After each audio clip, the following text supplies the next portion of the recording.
వరంగల్ భద్రకాళి అమ్మవారి ఆలయం చుట్టూ రాజకీయ ప్రదక్షిణలు హీట్ పెంచుతున్నాయి. గత రాత్రి కాంగ్రెస్ బీఆర్ఎస్ నాయకులు తడి బట్టలతో ప్రమాణాలు చేశాక ఇప్పుడు బీజేపీ రంగంలోకి దిగింది. ఆలయాన్ని అపవిత్రం చేశారంటూ బీజేపీ నేతలు తీవ్రంగా ఆరోపిస్తున్నారు. రాజకీయ స్వార్థం కోసం ఆలయాన్ని వాడుకుంటున్నారని మండిపడ్డారు.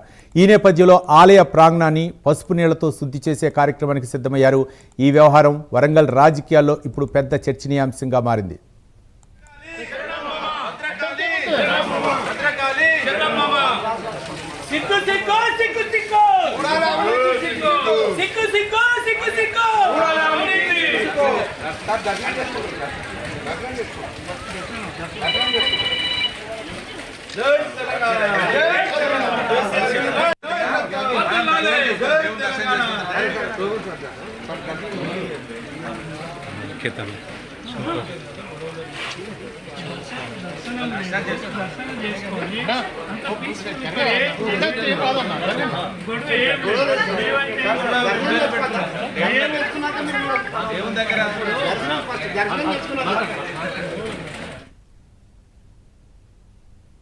వరంగల్ భద్రకాళి అమ్మవారి ఆలయం చుట్టూ రాజకీయ ప్రదక్షిణలు హీట్ పెంచుతున్నాయి. గత రాత్రి కాంగ్రెస్ బీఆర్ఎస్ నాయకులు తడిబట్టలతో ప్రమాణాలు చేశాక ఇప్పుడు బీజేపీ రంగంలోకి దిగింది. ఆలయాన్ని అపవిత్రం చేశారంటూ బీజేపీ నేతలు తీవ్రంగా ఆరోపిస్తున్నారు. రాజకీయ స్వార్థం కోసం ఆలయాన్ని వాడుకుంటున్నారని మండిపడ్డారు.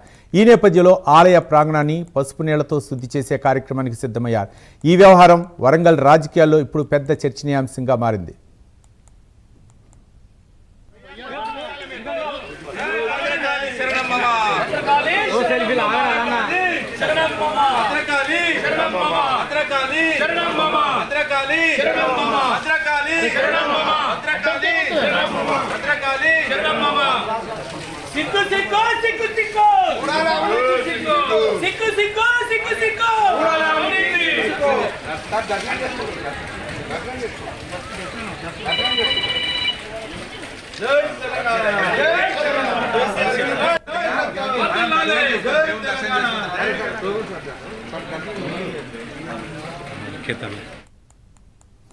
వరంగల్ భద్రకాళి అమ్మవారి ఆలయం చుట్టూ రాజకీయ ప్రదక్షిణలు హీట్ పెంచుతున్నాయి. గత రాత్రి కాంగ్రెస్ బీఆర్ఎస్ నాయకులు తడిబట్టలతో ప్రమాణాలు చేశాక ఇప్పుడు బీజేపీ రంగంలోకి దిగింది. ఆలయాన్ని అపవిత్రం చేశారంటూ బీజేపీ నేతలు తీవ్రంగా ఆరోపిస్తున్నారు. రాజకీయ స్వార్థం కోసం ఆలయాన్ని వాడుకుంటున్నారని మండిపడ్డారు.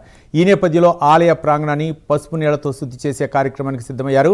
ఈ వ్యవహారం వరంగల్ రాజకీయాల్లో ఇప్పుడు పెద్ద చర్చనీయాంశంగా మారింది.